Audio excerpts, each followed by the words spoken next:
சுண்டிக்குளம் சந்தி விஸ்வமடுமேற்கு. இங்குதான் வாழ்ந்து வருகிறார் நாகராஜன் உதயகுமாரி. 5 பிள்ளைகளின் பெற்றோர். கூலி வேலை செய்து குடும்பத்தை பார்க்கும் நிலை. வேலைக்குச் செல்லும் இடத்தில் வெடிகுண்டுபட்டு காயமடைந்து இன்று சக்கர நாற்காலியில் கழிகிறது இவரது வாழ்க்கை.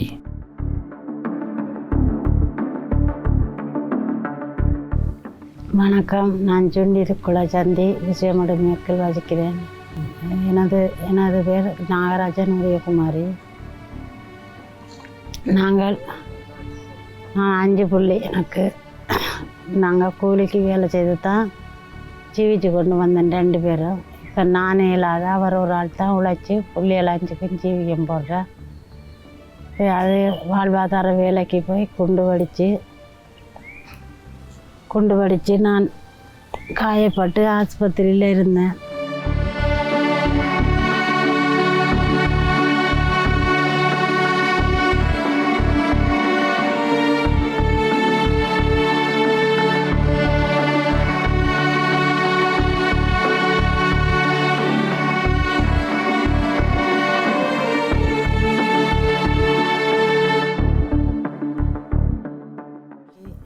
இதில் வேலை செய்ய 35 பேர் வேலை செய்தோம்.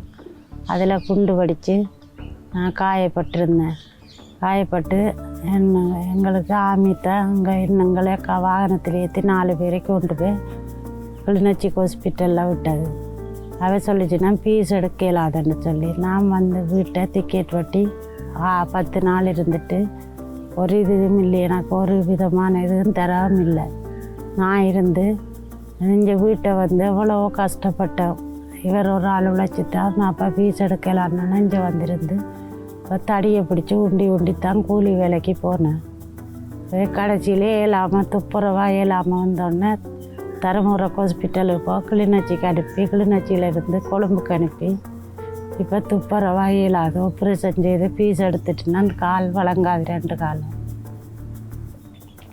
அப்படி இருந்து கஷ்டப்பட்டு கொண்டு தான் இப்போ இருக்கிறேன். குடும்பத் தலைவனின் உழைப்பில் தங்கியிருந்தவர்கள் தற்போது 2 மாதங்களாக வேலைக்கு செல்லவில்லை. கல்வி கற்க வேண்டிய பிள்ளை கடையில் மாதம் 5000 ரூபாய் சம்பளத்துக்கு நின்று குடும்பத்தை பார்த்து வருகிறார்.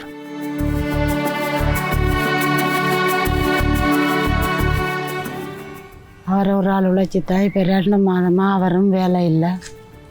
நாங்கள் ஒரு ஆள் பிள்ளை தான் உழைச்சி மாதம் 5000 ரூபாய் சம்பளத்துக்கு நின்று வைக்குது. அதைத்தான் நாங்கள் எடுத்து ஜீவிக்கிறோம். எனக்கு என்ன ஒரு உதவி எனக்கு செய்து தருமாறு நான் கேட்டுக்கொள்ளுவேன்.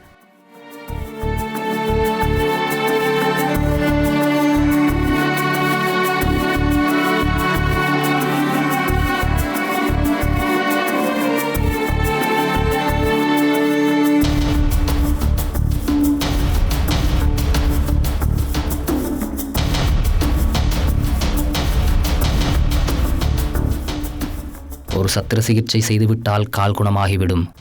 நானே எனது குடும்பத்தை பார்ப்பேன். ஆனால் சத்திர சிகிச்சைக்கு பணம் இல்லாததான் ஒரே காரணம் என்கிறார்.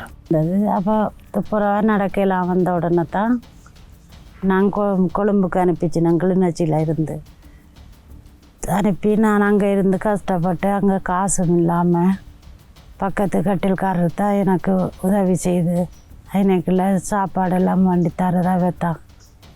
வேண்டி தந்தான் 3 மாதம் இருந்தேன். அங்கே இருந்து டிக்கெட் வெட்டி இங்கே யாழ்ப்பாணம் அனுப்பிச்சினேன் நரம்பு டாக்டர்கிட்ட. இங்கே வந்தோடனே எச்சி எடுத்த உடனே நரம்பு வெட்டுப்பட்டு விரிஞ்சிட்டு தான் இது இனி சரி வராது, ஆப்ரேஷன் திரும்ப செய்து கிழிப்பு வைக்கணும்னு சொல்லிச்சுனா.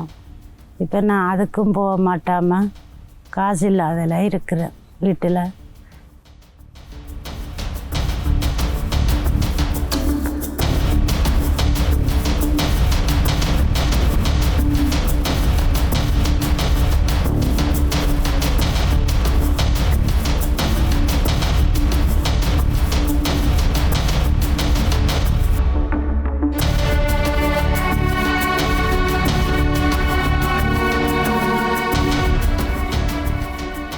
போக டாக்டர் மாதிரி சொல்லினா ஆப்ரேஷன் தான் திருப்பியும் செய்யணும். எவ்வளோ காசுண்டாவே சொல்லாமல் இல்லை. இப்போ இனி போய் அங்கே இது எடுத்து தான் நான் காசு இல்லாட்டிக்கு யார்கிட்டையும் மாறித்தான் செய்வோம்ட்டு இருந்தேன். இப்போ மாறக்கூடிய வயதியும் இல்லை, ஒரு தரம் தரவும் மாட்டாங்க. அப்படி நிலையில் நான் இருக்கிறேன். இப்போ பிள்ளைகளோட உட்காந்துருந்து பிள்ளைகள் தாரதை இருந்த இடத்துல சமைச்சு கொடுத்து கொண்டு இருக்கிறேன். ஒழுங்காக நடந்து தெரிந்தவர் சத்திர சிகிச்சை என்னும் பேரில் ஏதோ ஒரு நரம்பை அறுத்து தற்பொழுது நடமாட முடியாத நிலையில் வைத்துள்ளனர் என்கின்றார் அவரது துணைவர் நாகராஜன்.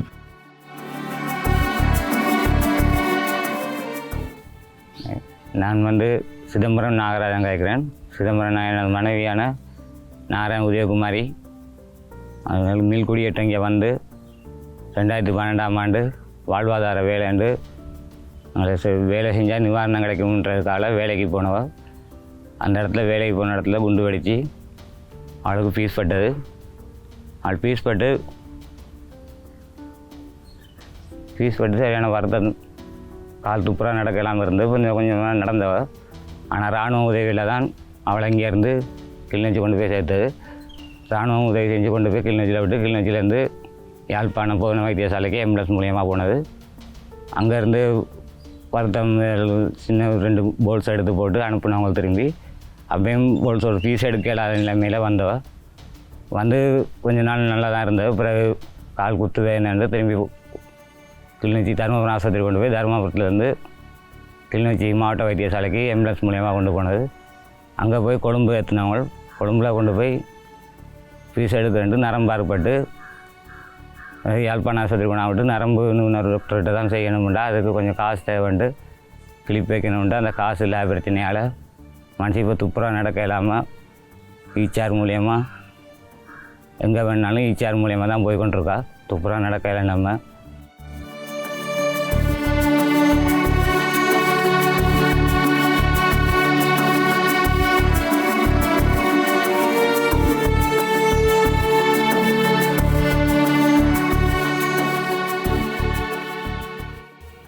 முள்ளாந்தண்டு நரம்பு தான் பிரச்சனை, அதுக்கு கிளிப்பு போட்டால் சரி வரும்னு சொல்லி அவள் சொல்லினான். பிள்ளைகளும் எல்லாம் சின்னாக்களும் வயது குறைஞ்ச பிள்ளைகளும். அப்போ நான் விட்டுட்டு ஆஸ்பத்திரிக்கு போனால் அவர் மேலாதாள், அவருக்கு வலி வாரது, 2 காலும் ஆப்ரேஷன் செய்தது. அந்த காலோட தான் கூலி வேலைக்கு போகிறது. கூலி வேலைக்கு போய் என்னையும் பிள்ளைகளையும் சாப்பாட்டு ஜீவியத்துக்கு தான் கொண்டு வர காசு காணும். அதால் நான் அப்படியே இருக்கிறேன்.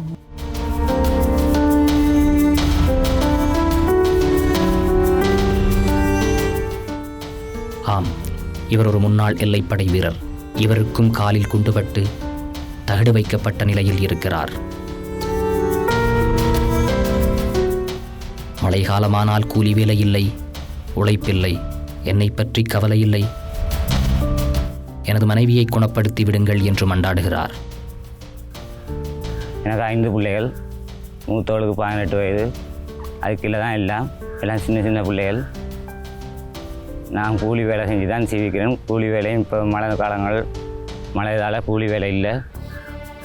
நானும் 1989ஆம் ஆண்டு காலப்பகுதியில் யுத்தத்தில் எல்லைப்படையில் போய் நின்று அதில் எனக்கு ஃபீஸ் பட்டது.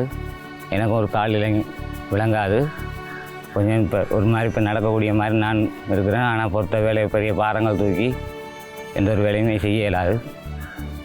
காலைண்டா கம்பி தான் வச்சுருக்கேன் காலுக்கு. அப்போ பாரங்கள் தூக்கி எந்த ஒரு வேலையும் செய்ய இயலாது.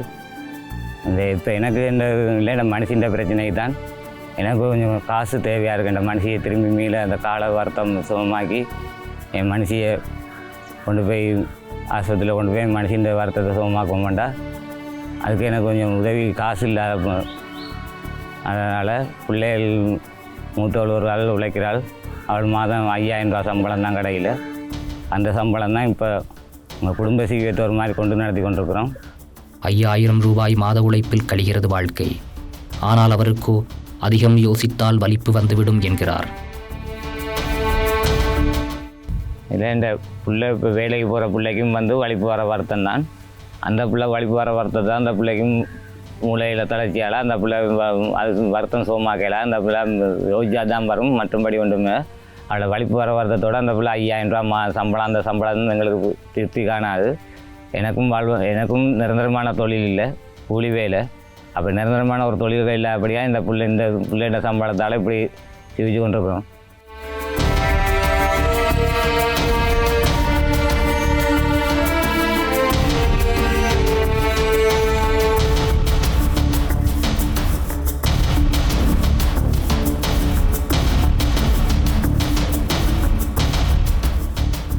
தங்களிடம் கைவசம் கைத்தொழில் உள்ளது.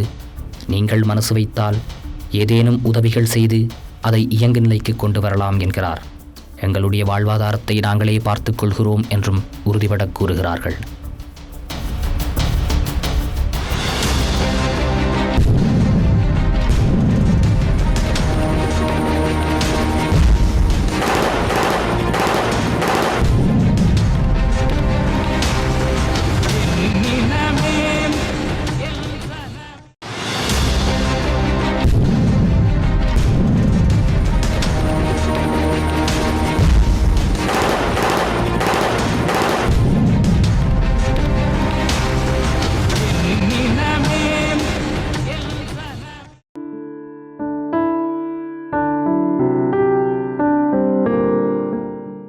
எங்களுக்கு கைத்தொழில்ன்ற தொழிலை ஒன்று செய்கிறதுக்கு எனக்கு அந்த இதுக்கு கொஞ்சம் நிதியை தந்தீங்கண்டா அந்த நிதியால் நான் வச்சு அந்த கைத்தொழிலை செஞ்சு இந்த பிள்ளைகளும் நாங்கள் வந்து தொழிலை செய்வோம்.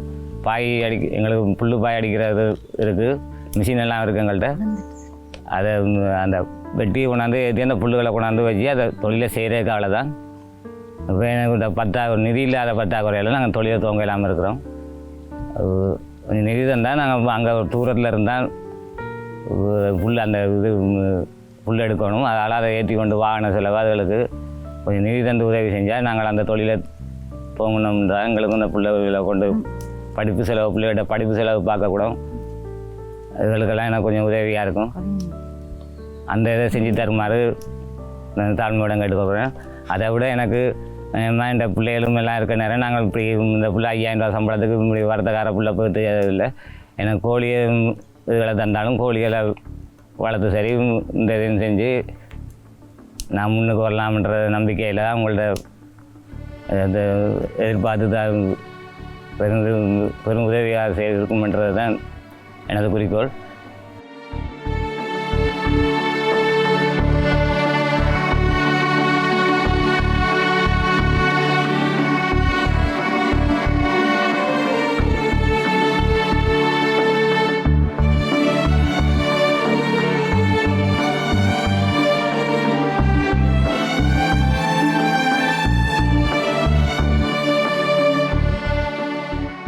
கைவசம் தொழில் இருப்பதனால் மனைவியும் இருந்த நிலையில் தொழில் செய்யலாம்.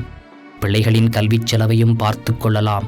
என்னிடம் உள்ள பழைய பாயினையும் தரையை திருத்தி இயங்கு நிலைக்கு கொண்டு வந்தால் எமது வாழ்க்கை வளம் பெறும் என்ற நம்பிக்கை உள்ளது என்கிறார். மற்றது இப்போ நிலைமை எனக்கு என்ன பொறுத்தவரை இப்போ இந்த மனுஷன் முறை பிரச்சனை மனுஷிக்கு இருந்த நிலையில் அவளும் இந்த தொழிலை செய்வாளேண்டா. இப்போ அவளுக்கு கால் தான் ஏழாது. பாய் இருந்த நிலையில் அந்த கயிறு இருந்த நிலையில் அடிப்பாள். அதை தான் அந்த புல்லு கொண்டாந்து சேர்க்குறதுக்கு தான் முதலுக்கு காசு இல்லாதபடியாக அதில் இருக்க அவள்கிட்ட இப்போ வருத்தத்தையும் சுகமாக்கி விட்டால் இன்னும் இதாக இருக்கும். கால் துப்புரவு எல்லாம் நடக்க கொள்ளாமல் ஈச்சாலே திரிகிறவராண்டா பெரிய கஷ்டத்தில் இருக்குது. எனக்கு இந்த கஷ்டமெல்லாம் நிகழ்த்தி செஞ்சு எனக்கு ஒரு நல்ல ஒரு இடத்துக்கு கொண்டாந்து விடுவீங்கன்னு சொல்லி உங்களோட நம்பி உங்களோட ஒத்துழைப்பை எதிர்பார்த்து ஒன்றா இருக்கிறேன்.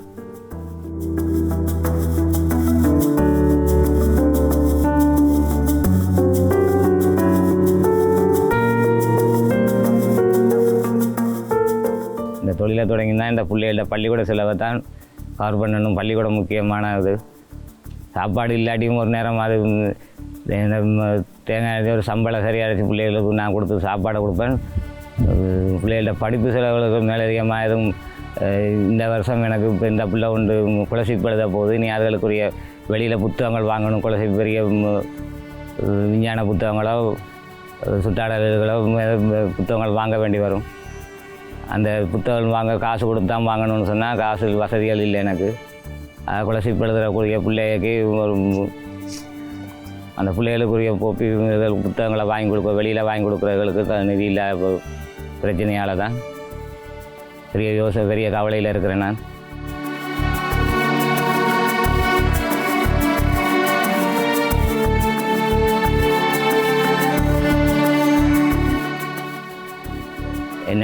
என்ன செய்ய போகிறேன், குலசிப்பு வர குலசிப்பு எழுத பிள்ளைகளை என்ன செய்ய போகிறேன்றதான் பெரிய கவலையாக இருக்குது எனக்கு. அதுகளை படிப்பிச்சு விட்டால் எனக்கு அந்த மூத்தவளும் தான் வருத்தத்தால் படிப்பு இல்லாமல் போனா பிள்ளை. படிப்பு வர வருத்தத்தால் படிப்பு இல்லாமல் பிள்ளை இப்போ ஒரு கடையில் 5000 ரூபா சம்பளத்துக்கு நிற்கிது. அப்படி மற்ற பிள்ளைகளும் வரக்கூடாதுன்றதால தான் என்ற ஒரே குறிக்கோள். அதை தான் இந்த பிள்ளைகளுக்கு சரி நான் படிப்புக்கு செலவுக்கு இது பண்ணுறதுக்கு எனக்கு இந்த தெரிய தான் முக்கியமாக இருக்குன்னு அந்த வேலையை செய்கிறதுக்கு எனக்கு உதவி இல்லாமல் நிதி இல்லாமல் பேசாமல் இருக்க வேண்டிய கட்டத்தில் இருக்கிறேன்.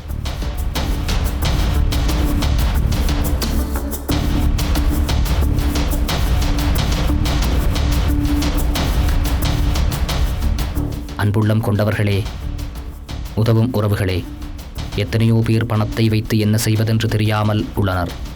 ஆனால் இவர்களோ ஒரு சிறு பணத்தொகையை வைத்து தங்களது வாழ்க்கையே மாற்றலாம் என எத்தனிக்கின்றனர்.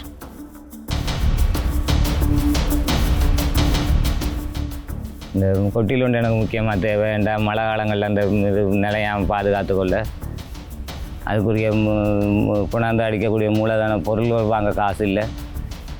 மிஷின் தையல் மிஷினும் பழுதாக போய் கிடக்கா. அது திருத்த விலைக்கு ஒரு 10-15 ரூபா முடியும். அது அந்த 15 ரூபா தான் திருத்தலாம். இல்லைன்னு சொன்னால் புது மிஷின் எடுக்கிறேன் பார்க்க அதை திருத்தி விட்டாலே புது மிஷினோட அது பிரச்சனை இல்லை. பழைய காலத்து மிஷினாக அது வேலை செய்யும். இல்லாட்டி அப்படி புது மிஷின் எடுக்கிறனாலும் காசுகள் இல்லை. அதால் தான் யோசிச்சு கொண்டிருக்கிறேன். மூத்த பிள்ளை மாதிரி அந்த பிள்ளைக்கு தான் வருத்தம். அந்த பிள்ளை படிப்பு இல்லாமல் ஒரு 5000 ரூபா சம்பளத்துக்கு நிற்கக்கூடிய கட்டத்தில் வந்துட்டு அந்த உதவியை செஞ்சு தந்தீங்கன்னு சொன்னால் மிக்க நன்றியாக இருக்கும். எனக்கு செஞ்சு தருமாறும் என் தாழ்மையுடன் கேட்டுக்கொள்கிறேன்.